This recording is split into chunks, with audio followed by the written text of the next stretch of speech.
Welcome to the new Dani and Me Inspire podcast, where weekly we will have interviews, chats, and stories that inspire, change, you, me. With hosts Dani and Melissa.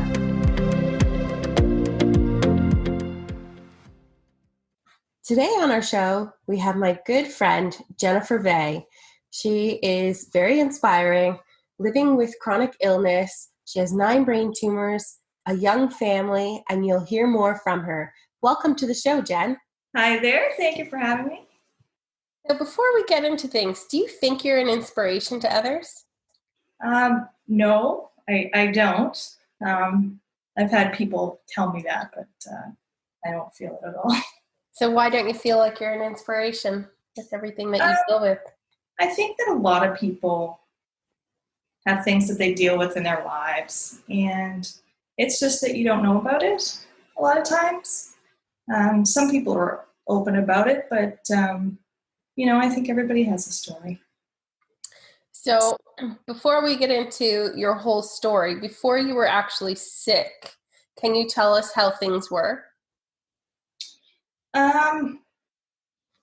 It's when I was young, I should go back to my family. My family history, we have migraine through my family history. So I'm used to seeing chronically ill people.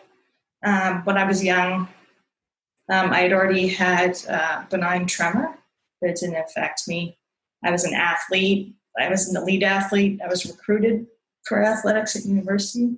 And then recently, when we call being sick, it's kind of hard for me because I've been through a few different things. But I'd already been diagnosed with brain tumors, benign, so I feel very fortunate in that regard. But then all of a sudden I started going into more convulsions. And they present so that I have to tell people not to call an ambulance. And so it went from every once in a while to within a few weeks I was having 5 or so a day. So when did you first notice a change? Like, when were you first noticing things? I would have an episode. It's a different sort of migraine aura maybe once a year. It's presented differently at the gym at first when I first noticed it. And it was interesting because it was when I was doing movements, and I've never had a case where I was doing movements that actually triggered it.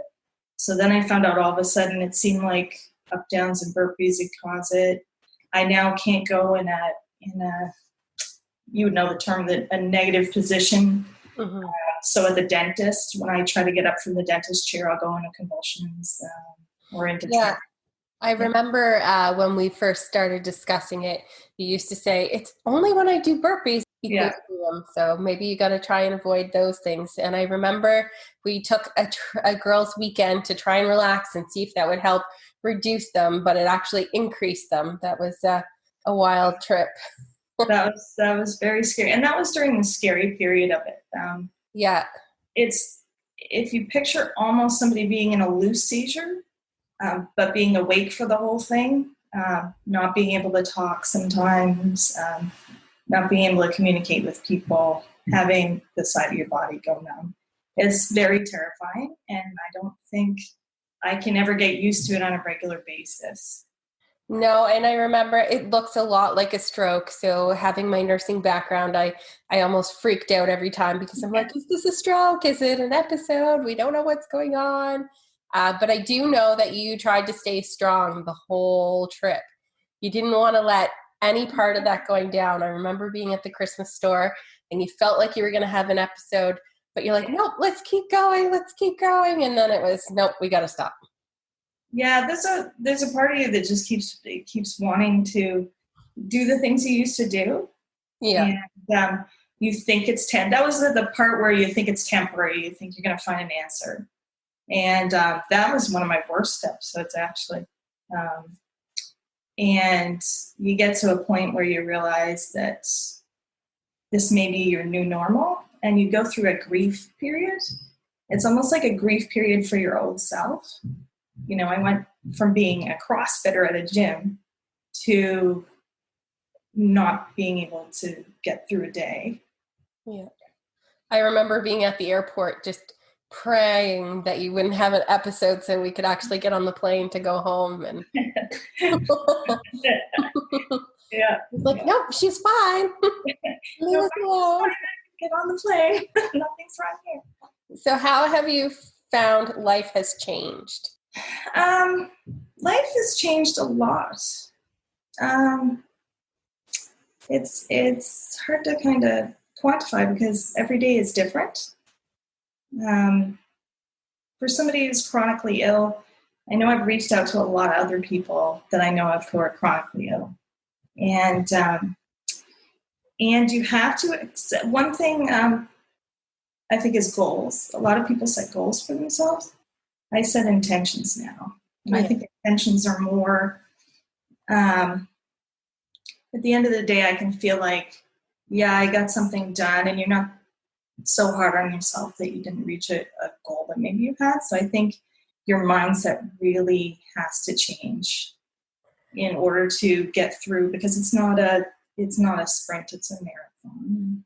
So I know your husband, Trev, goes away for 3 weeks at a time, and you're chronically ill. How do you find things have changed, and how do you cope? Like, are there new strategies you put in place at home? I think during this pandemic, it's actually a very good time to talk to people who are chronically ill, because we've been trapped in our houses, or we've been trapped in our bodies, or, you know, I think it's helped us deal mentally with being having to stay put, because I think we're kind of used to having that feeling.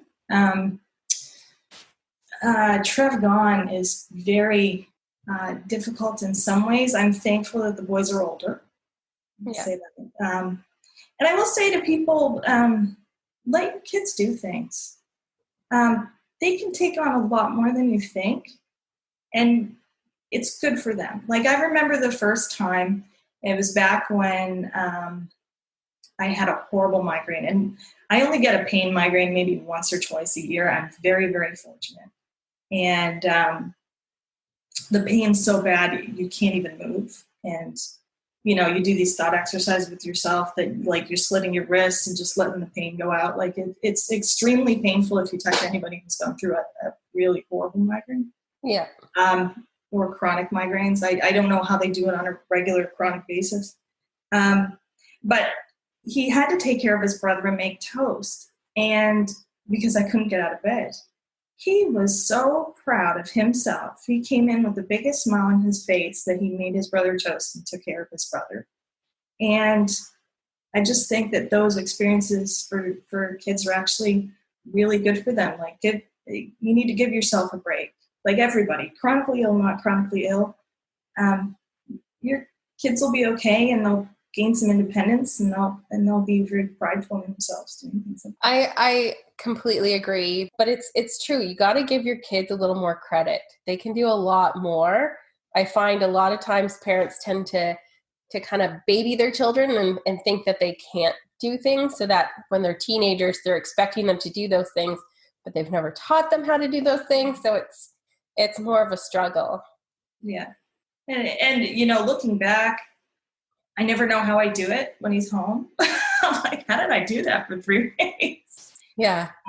Yeah. So, and he is away for half the years usually. So it's 3 on 3 off. Yeah. It must be nice right now having him home more. Oh yeah. I don't know how I do it. Yeah. Yeah. So what was the hardest thing to do when you first started realizing that this sickness is going to be around longer? I cried a lot.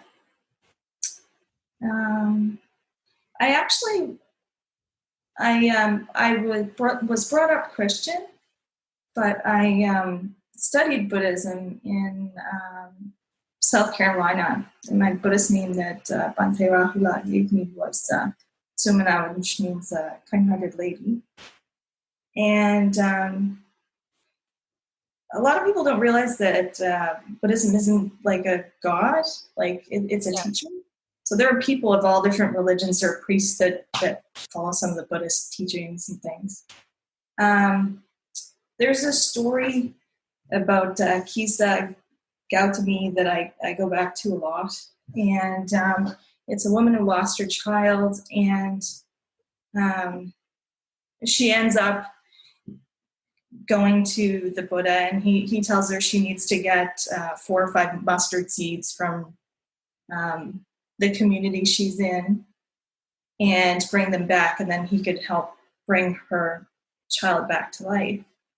And they need to be from houses of people who have never experienced death and so she comes back and she couldn't get all the mustard seeds because every house she went to had experienced a death. And then she could talk about that. Yeah. I think going back to some of that has been really helpful for me. Everybody suffers in their own way. Yeah. That sort of lesson. Yeah. So what's your hardest part now that you've been through it for months and now that we're going through a pandemic? It's actually, I feel horrible for what's happening for the world. And it's scary for people who are chronically ill, especially if we don't know why we're chronically ill, because we think about things that maybe you don't want to think about. I've thought about, okay, I have 9 brain tumors. The person beside me needs a ventilator and I need a ventilator. You give it to the person next to me, right? That's a hard thing to be thinking about. Yeah. Definitely. Yeah. But I also think about it as a gift because I get to be home with my family for more time. And, so that's been a real gift. I find it. Yeah. I remember before you had a hard time because the kids would always be at school and that's when you actually had your energy and then they'd come home and that's when you weren't feeling well. So it was, I remember you saying a lot of times you just wish that they could be home when you're feeling well. Exactly. My mornings are my best times. And I found that my kids, when they would see me, I would crash around 1 or 2. And that would be the time they come home from school. So all they'd see is their mom sick. Yeah. And, I never promised my kids that I'd be well. I don't like making promises I can't keep. Yeah. But I always promised I would fight my hardest to try to find a doctor to help me. Yeah. And one of the hardest things recently was to tell the kids that I'd been accepted to Mayo. So everybody was excited, but then they decided I couldn't go in. Even it was given to the head of the Mayo Clinic Neurology, and I was accepted under the international program. And international decided that I couldn't go in through there because I was a U.S. citizen, even though I've been in Canada for 20 years. And telling the kids that was very hard because it gave us a lot of hope. Yeah. Yeah, I know because of you having a rare undiagnosed disease, finding a way to get it diagnosed has been hard. What has been the hardest part? Is it telling the kids, or is it because you're constantly trying to educate yourself on all the rare diseases and your symptoms, but finding a doctor to actually listen to that? Or is it the fact that nobody's willing to listen? I think it's all the above. Yeah. It's, I'm sorry, I'm a little slow at the moment. Okay. Take your time. Been 2 years of grueling research. And I should say that it's been 2 years so that people know that it's not related to this pandemic at all. Because some of the symptoms I'm having sound like almost some of the symptoms they're experiencing with neurology, which scares me for anybody who gets this and has neurological symptoms. Yeah. Neurology, especially in some areas, are very under-researched because part of it is because it affects women, to be honest, mostly. The frustration of not getting help I can't underestimate the helplessness. Like, I went into convulsions the other night, and Trev's been here and he's been with me. And I was crying, and I just said, why doesn't anybody help me? Why don't they care? Like, yeah, it's been rough. Yeah, it's been a long, hard road. And I'm happy you have Finn, who has a lovely dog who can sense when she's about to go into a convulsion. So yes, that's what we're hoping for. Yes. The other thing is advocating for yourself. Like, I spent hours and hours and hours and days and weeks and months researching and advocating for myself, and it is absolutely exhausting. You can ask anybody who's chronically ill. I'll say I went through a period before where I was ill for a year. I had abdominal pain. I kept telling them there was something wrong for a year. Nobody would listen to me. I had a fibroid type tumor that was bigger than a softball. When they finally did the scan, and they even refused for me to get a private scan. I've been down this road before, and the fact that you have to advocate. Like, if I didn't advocate for that, and I ended up having a major surgery because they didn't catch it earlier when I first started telling them that there was a problem. So everything I've advocated for has been correct. I know you've been advocating so much, and I know a lot of normal people might actually give up, but you just keep going. So what keeps you wanting to do this? I think my athletic background's helpful. I did a lot of different sports. One of them was hurdles. Gymnast, you fall down, you get back up. I think that's a huge part of the mentality of going. I think if it wasn't for the kids, I don't know how I'd keep going either, because they need their mom. Yeah.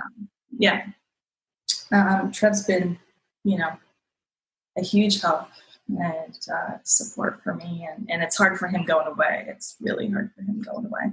But it's a catch-22. I want to say something about working away, because it sounds, oh my gosh, he works away. Why isn't he home? It's a catch-22 for somebody who's chronically ill. Yeah. If you're lucky enough to have a partner, that can help you. I have a degree. I could be very effective in different forms of business and things I'm interested in, but I can't work a 9-to-5. I never know when I'm going to get sick. And if Trev's not out working, making enough money to support the both of us, if he were home, I would have to go work to support our family, and I can't do that. So he does have to leave. Yeah, I know all your research is inspiring, at least to me. I know it's inspiring to others, because you don't give up. You just keep going, because there's an answer. Eventually there will be an answer. I'm stubborn. But yeah, there's something at the base level. There's something horribly wrong with me, and I'm not wrong. I mean, you look at my MRI, you can see I'm starting to have ischemic episodes. So, I mean, it doesn't take a rocket scientist. You see 9 brain tumors and ischemic episodes with somebody going into convulsions that are like strokes all the time. And, there's something wrong. And the other push is speed. Yeah. Like, I'm only 42. And if they don't find out what's wrong, and I keep having these episodes, will there be more damage to my brain? I'm fortunate I have an amazing neurosurgeon. So I do get a scan every 18 months, and I can use that to my advantage. So what would you say is your biggest fear right now? You are really young. You're only 42. Are older, but they're not older. They're still pretty young. You know what? People would probably think death would be the thing I'm most scared of, and I'm not. I've come to terms with that. Not necessarily that I would die soon, but again, with all that's wrong with me, it wouldn't be surprising. Yeah. The thing that scares me the most is with things being wrong with my brain is that I get something like an Alzheimer's or a stroke where I'm not capable of taking care of myself, that I'm a burden on my family. And so I've also had to think about, possibly doing a DNR and things like that people my age shouldn't have to think about. Yeah, no, that would be a hard decision. Yeah, and it's something that absolutely terrifies me. Yeah. What support do you have? I know you have your husband. I know your kids are great. Yeah, they are. They're great. They always ask me, "Oh, you're sick, Mom? Okay," and they help me out. And I do try to hide from my kids when I have an episode. I do go to the bedroom right away, and they know.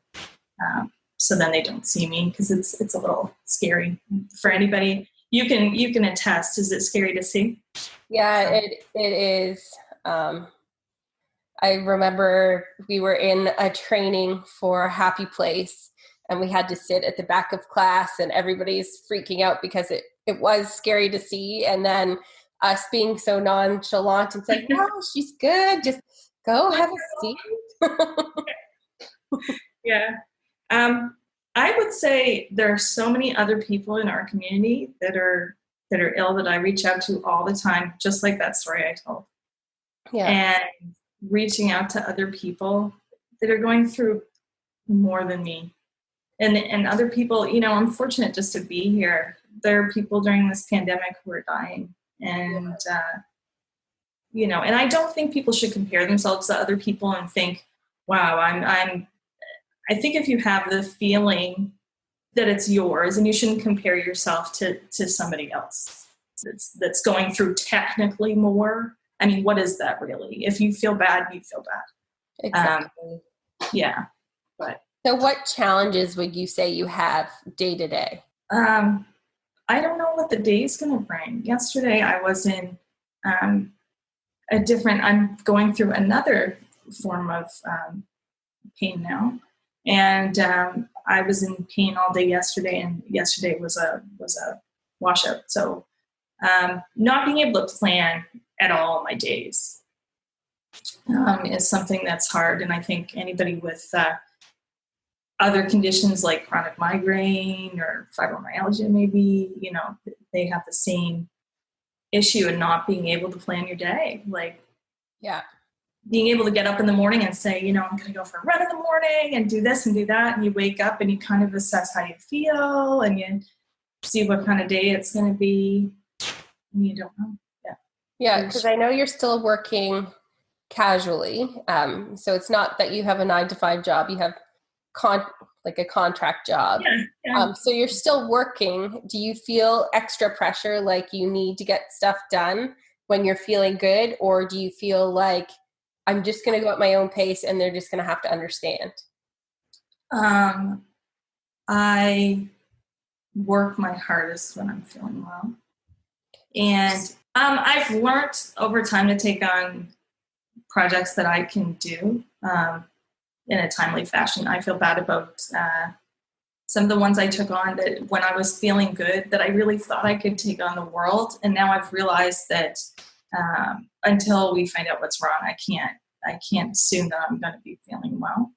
And it's a great distraction. And I love the different things that I do. I don't know if you've heard this term. I think you're one too. It's a multi-potentialite. Have you ever heard that? There's a TED Talk on it. So I have so many different passions. Like, I'm an entrepreneur at heart. I love growing plants, and I have a little, side gig with extra stuff doing that. And I do business consulting because I've always loved analyzing businesses and putting business plans together and stuff. So, it's important for me to be able to do that sort of work as well. And it's good. It's been good because before that mental energy, I was taking into advocating for myself 24 hours a day, and it is exhausting. And so having some work on the side, I'm extremely grateful for. Yeah, I know we do a lot of similar projects, and we definitely let each other know when we don't agree with the other. We're both very very strong-willed when it comes to our project. Our poor boss. But we have different specialties, so yeah, we do. Poor Jenna has to listen to us. So I know you said you can't plan out your day, but what is your typical day like? Well, now with the pandemic, everybody's day is a little crazy, isn't it? Mm-hmm. Yeah, I have to get my contract work, my business contracting work done, my consulting. I'm the kids teacher. Sometimes I have to assume I might have to take a nap during the day. Yeah. Typical day, I get up very early. I always take a shower and get up. I don't do makeup. Never have, really. And I want to start off my day, good like that, and then see where it goes. No matter what happens, I always start my day off that way. And I do have intentions that I have set up. It's funny, I have a book, and you've seen it, and I love it. The High Performance Planner. I love it because it's more based on intentions than goals. Yeah. For what to get done during the day. And I have on the front of it now, I put Goonies Never Die, which is which I thought was a good message to myself. So yeah, no, Goonies never say die. So there you go. So do you think there's a silver lining in any of this? I wish I could say yes, but at the moment I really don't see any. No, and I think you're quite valid to be feeling that way. I feel like if I get sick with this pandemic, it's not going to go well. I feel like with being denied at so many places because my case is so hard, I have researched to the point where I think I know what's wrong with me. But I have a 1.5 year wait to see a neurologist when I go into convulsions almost on a regular basis. So it's very hard. I know with rare diseases that it's not usually the doctor that actually finds the disease out. Yes. It's usually the patient. It is, yeah.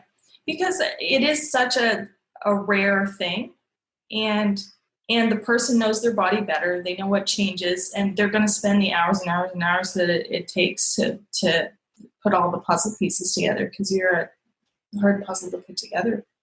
But do you find that more frustrating, the fact that you have to be the one doing the research and not the doctor's team? I feel it frustrating that you can do all the work and yet nobody will listen to you. And I understand the point of doctors who would be like, oh, you're just being a Google, searcher. But when you have a chronic, rare illness, you don't have a choice. And you just have to research what you have, because nobody else is going to do it. And you don't want to die. And you don't want to just live with you're okay. Yeah, because I'm not. Yeah. So I think we've discussed it before, what keeps you going, but what keeps you from giving up and just accepting that you're sick and nothing's going to change? The doctors aren't listening to you. Because I want to be able to live my life. I am going back to the way I was a few months ago when I was really, really bad, is a pusher in the direction of not giving up. Yeah. It's my kids. It's my kids. That is it. That is pretty much the basis of why I don't give up. Yeah. What advice can you give to somebody who's really just starting the process of a chronic illness? They just either got the diagnosis or they're just realizing that what the doctor's saying is not what they're feeling and they should start the fight. Like, what advice would you give to them? I would say be gentle with yourself. and everybody, be compassionate with yourself. It took me a long time to accept the fact that I need a nap during the day. I would fight it, and I would get very sick, and I would get more sick. And to come to that point where, you accept it. It's almost like grief that goes up and down. It never goes away. It's a hard process, and it's a personal process, and you kind of mourn the person you were, and definitely talk to somebody. I would say that, and definitely reach out to people. I know, I made a group of people to help me when Trev was away, because my friends and my community have been absolutely, I couldn't do any of this without them, without you guys, because I just couldn't. I know. I remember coming back before, but I couldn't have done any of what I'm doing without the support of the community I live in. The other thing I would say, and I have the book downstairs with me, is there's a book called How to Be Sick. It's by Toni Bernhardt, and she has been chronically ill for, I want to say at least a decade. Yeah, in 2001, she got sick and chronically ill. And she talks about all these different phases about, fighting to try to get a diagnosis, to have all the doctors laugh you out of the room, and that you need to keep fighting, because like you said, one thing I've read from anybody who has some of the diagnosis I see is that they had to go through a lot of doctors not even listening to them before they got to their diagnosis. And I do know that when we got back from Toronto and you started having up to 8 episodes a day, you did have a hard time in the beginning asking us to help you. You had me nagging you not to drive. You're like, well, I need groceries. My kids need to go here. I know you had a hard time then. Has it become easier to ask for help? Luckily, because the Toronto hospital gave me some medication that's been a little effective. I don't have to ask for help as much. I will say that I've never driven when I've thought I was going to be in trouble, because I usually it starts with half my face feeling like it's melting off, or I get this weird feeling, and I kind of know when's coming. So I never drive with my kids under those conditions. But yeah, I should have asked for help more. I know it's hard. It's hard to give up that, and I understand now older people giving up their license, how hard that must be, that sense of independence. And that's another thing that when you're chronically ill, you have to deal with. Like, some of your sense of independence, depending on what you have, is really gone. Yeah, I used to probably cry a little more when I was working on the stroke unit in a hospital when it was a young patient coming in with a stroke, because I knew that would be so much harder than an older person. Just because the older person has probably been to the hospital a couple of times, gotten used, but the younger person, now all of a sudden you have nurses and doctors doing everything for you. I'm so used to going to the hospital. It's sad. But I wish I had the kind of emergency type feel. Yeah. And I can't even go to the hospital. Like we talked the other day, I almost went to the hospital, but I knew once I get there, my symptoms would probably be lower, and there was nothing they'd be able to do for me. And now that we're seeing evidence on my MRIs that it is affecting my brain, it should be interesting what the next one shows, because I'm told it's not hurting my brain, and because of the last MRI, we know what it actually is. So I'm pretty proud of us for not crying so far. So we'll lighten the mood a little bit. What is your biggest dream? This isn't lightening the mood, Melissa.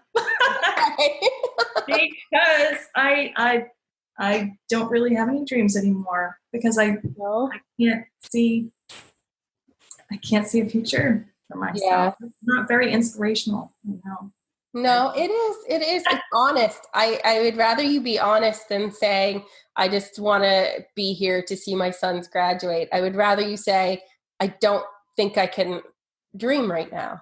that was the hardest. It's funny. It was the hardest thing when I first found out I had a brain tumor. They told me with the kids in the room, and Trev was away in another country. That was fun. And I couldn't be around the kids. I couldn't look at the kids because I would think of those things and it would make me upset. I'm hoping that I would live to a very old age, but I don't know. So I take it day by day, and every day that, that I'm healthy is great, Yeah. Well, I know you inspire me, but who inspires you? Oh, I have so many people that inspire me. You know what I got to do with the kids that I loved being home? They had never heard of Helen Keller. Oh, really? They had never heard of Helen Keller. And one of the most inspirational books I found when I was a kid, I have this, and I borrowed it from my parents. And it was the book on Helen Keller, and I read the whole thing to them out loud. And here was a girl who was deaf and blind and couldn't speak, and yet all the things she accomplished, degrees she received and earned, and it was really an important story, I thought, that the kids needed to hear. And she was one of my first and probably my biggest hero looking through my life, just to be able to accomplish all that, because it really proves that you can do anything. And whenever, now that they have anything they're don't think they can do, or look at Helen Keller. You can do anything you put your mind to. Just look at Helen. Yeah. So my other ones are many of my friends who deal with so much, and they keep going. No, that's good. They're extremely inspirational. What? They're extremely inspirational. Yes, they are. So how can people help? I'd say it's both ways right now. During a pandemic, I think your friends who are chronically ill have some advice to give you. And I think I ask for help, I think, more than some of my other friends do, because I really feel like it takes a community to raise a child. It takes a community to help other people. I graduated with a recreation management degree, so I really believe in community and things of that sort. So I just think I think a lot of people have trouble asking for help, and that sometimes you just need to tell them what they need. Yeah. And forget people who don't reach out to you too. I know there's so many people I want to reach out to all the time, and you have just such a limited time. And it's not that you don't care about them. You give your shirt off. I'm the sort of person, I don't talk to people for years, and we would, give our shirts off our back for each other. Yeah. Always. Well, I want to thank you for coming on and being open and honest and sharing your story with our listeners. Thank you. Thank you for listening to the Dani and Me Inspire podcast. Tune in next week for another episode. Subscribe, leave a review, and spread the joy. Ciao for now.